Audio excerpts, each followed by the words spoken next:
I get it. Thanks, Mike.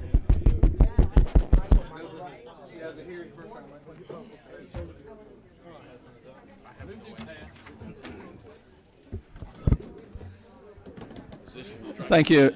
Hey, is there a bill that's going to be tight?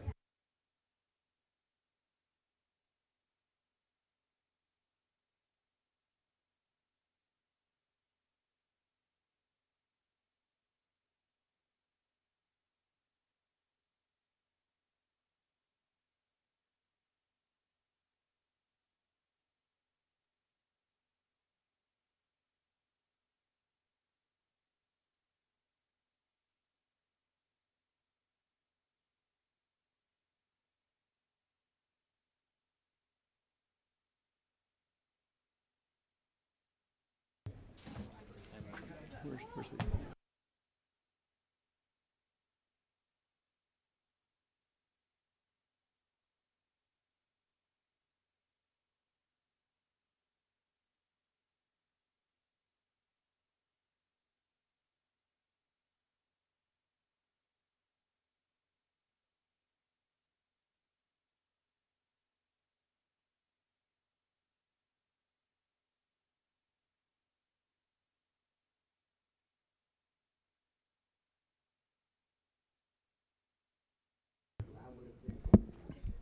All right.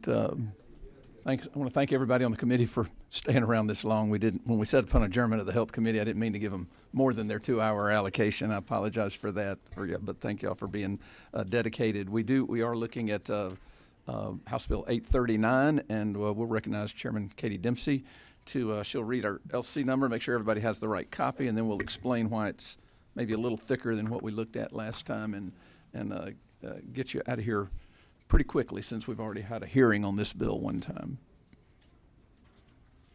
Good Thank you, ma'am. afternoon. Go ahead. I join the chairman with thanks to y'all for sticking around. Thank you so much.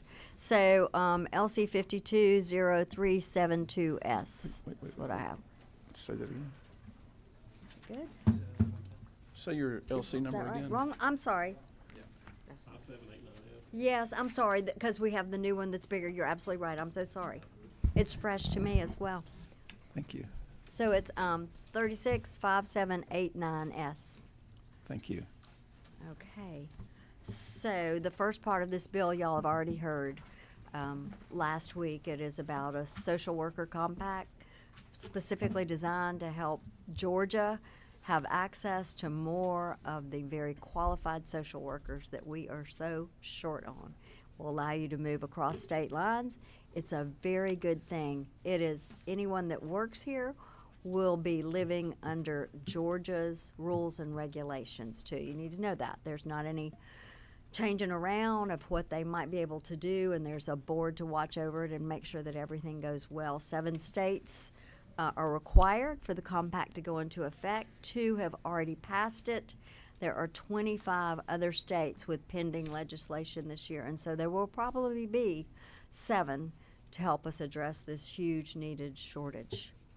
So that is the first part of the bill. If y'all have questions on that, Wendy and I can both address that. But then the second part adds a measure that you've also heard previously, I believe, and Craig Knowles, who's the chair of the Georgia Board of Massage Therapy, will also be here to talk about that. And that part was a bill that Houston Gaines had put forward, and the clock started ticking, and so we're going to work together to see if we can't make both of these areas better. Thank you, Madam Chair, and we do appreciate this. I know this bill addresses some of our challenges in mental health, and we've talked relentlessly about workforce. It's one thing to have insurance, it's one thing to have facilities, but having the workforce needed to get these done, and these are the people that we want to make sure. And then the second part, I think, our military families and being able to, I noticed on line 46 that it's a strong part is to the people who are moved around, those of us who've been moved around multiple times through the military service or spouses or whatever. I know the compacts are a great addition, and we have so many military bases that are so important. that I think that's a strong part of this as well. Are there any questions for for Chairman Dempsey regarding the social work compact? As everyone knows, the compacts all pretty much have to be, other than where they go, like on page 2, where they go in your code section, the compact pretty much has to be as is. We did have a great discussion on the sovereignty of the states and the fact that Georgia might have different goals for their behavioral health workers or social workers that might be different than, say, a California or a Connecticut or a South Dakota.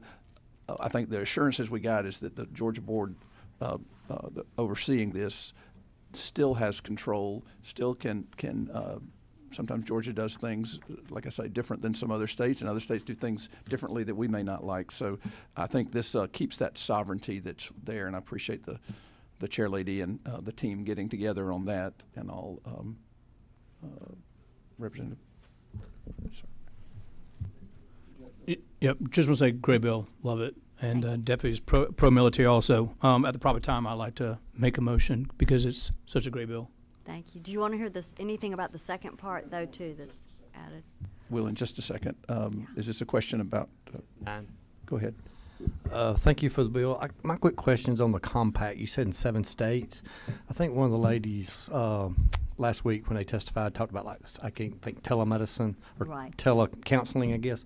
So within this compact, basically, is this to where you can physically move within those 7 states, or you can live in Georgia but then still assist within those 7 states through telecounseling? I I believe you can- can. Let me let Wendy Typically, if you, answer it's based on where the client is, where the patient or the It is. client is. So if there's a Georgia patient and a physician in California seeing them, they have to have a Georgia license. They fall under Georgia's regulations. And in the same way, a social worker that's doing a telemedicine, behavioral health, for example, they could be in North Carolina seeing a patient in Georgia. But if they're seeing a patient in Georgia, the patient's in Georgia, then they have to follow social work guidelines in Georgia, or behavioral health, or whatever. So, and I think it's the same. I believe that's the same. If there are any other questions for Chairman Dempsey? Well, I was going to make a statement more than anything. I was here in the hearing, and I appreciate you. It was a very thorough hearing, and I appreciate it. It sounds like this bill is going to be really good for rural Georgia as well as economic development, which I like a lot. So I was looking forward to hearing from the gentleman from there, and then but I really don't see a downside to this. Thank you. You know, and I will add to this. Thank you, Representative Clark, for your statement. You know, it does help military families, not only those who move here and are social workers, have a spouse that is a social worker, to be hired quickly, but it also addresses the needs in the military for social work. So, you know, for the services that this will provide, the therapy. So, thank y'all so much. Thank you. So, I don't know. We'll go on to section 2 on page 35. Now, this is a bill we've had since last year that deals with a similar situation. The first sections of the bill are where it would go in our code section, and some corrections that would be required to adopt the compact. Come on up, if you will, and introduce yourself. And page 39 is where the compact itself acts. Maybe you can tell us just a little bit about where it is right now with the other states, what the triggers are. Okay.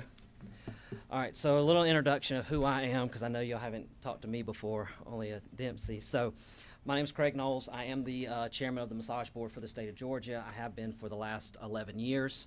I've also am the president of the Federation of State Massage Therapy Boards. I'm their current president. I have been for the last 3 years, and I've volunteered with them for the last 9 years. So I worked with the technical assistant group that actually created the language for the compact for massage therapy. The Federation of State Massage Therapy Boards got the grant through the Department of Defense to create this for massage therapy. There's a lot of hospitals that use our services within physical therapy, within occupational therapy, oncology, and need to have that portability. We also keep the same sovereignty if that question comes up when it comes to the home state rights. You also have the ability, one good thing that I don't know if came up in your hearing about these compacts, because when the Department of Defense and Council of State Governments put these language together, it's kind of similar language to help protect the states that join the compact. Is currently if someone does something in Georgia, they're licensed in Georgia, but they are also licensed in Florida. If they do something in Florida and leave Florida and can't be found, usually you can't do anything. With the compact, what helps is if you are in the compact through your home state and you do something in a compact state, it doesn't matter if they can't find you. The home state can actually sanction your license based on as if it happened in your state versus another one. So it actually gives an extra layer of protection when it comes to public safety, allowing people just to run around the state and be bad actors, kind of, so to speak. The major thing about the massage therapy compact is, one, it gives portability for the licensee. There are a couple of changes in the model of the Massage Practice Act that we have to actually help put it together. Ma'am? Oh, sorry. So one of the things in here to change is our minimum hours from 500 to 625, and that's based on the entry-level analysis project. So the compact picks 625 hours for a licensee to be able to get compact privilege. So we're asking for not only for the compact to be adopted, but the massage therapy minimum education to be raised from 500 to 625 to match that. The ELAP, which was the entry-level analysis project, was done back in 2013. And so it was over 21,000 responses from the profession of what minimum education should be, and that's where the 625 came from. So we're just wanting Georgia to meet those minimum standards, and so that way any of the graduates would be ready for the compact straight out of school.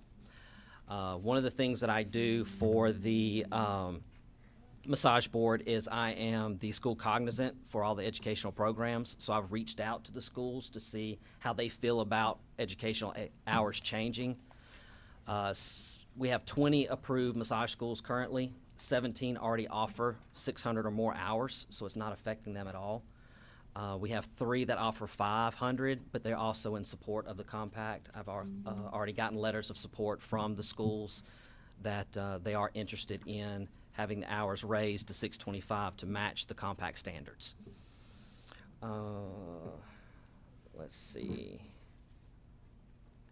I think that's really it. So if there's any questions on it, I'd be happy to answer anything about its development, specifics, anything. Push your button. Oh, sorry. Here you go, Representative. Thank you, Chair.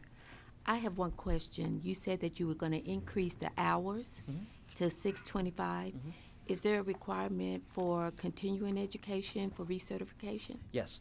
So to be a compact, that's one of the requirements. You have to, one, you have to license the profession in your state. You have to have some type of continued competency, so continuing education, and our Practice Act already requires that. And then you have to have some type of nationally accepted licensing exam. So Georgia has that too. So we meet all the standards to go ahead and to adopt the compact. We just want our graduates to be able to be ready to take advantage of it right out of school for that 625. Follow up right quick. What is your continuing hours? 24 hours every 2 years. 24? Mm-hmm. Oh, okay. The difference, just following up, the difference between someone who has a license now but doesn't have 625 of clinical and coursework, they'll still be eligible to Yes. participate even if they're already licensed under our current existing rules. They'll be Correct. eligible without having to do another 125 hours of Yeah, so coursework. the good thing about our compact, the language is not 625 hours of entry level, it's 625 hours of massage education. So continuing education Would actually have gotten everybody over. a few counts into years. that as well. It's like when I graduated in '96, I was 500 hours, but I'm 4,000 hours by now. Well, thank you for the bill. Any other questions from the committee? We've actually, I do think we, someone who wanted to make a motion. Yeah, the proper Now, time this of the- is on the bill, this is on the combination of the two compacts, social work and massage therapy, but a lot of similarities.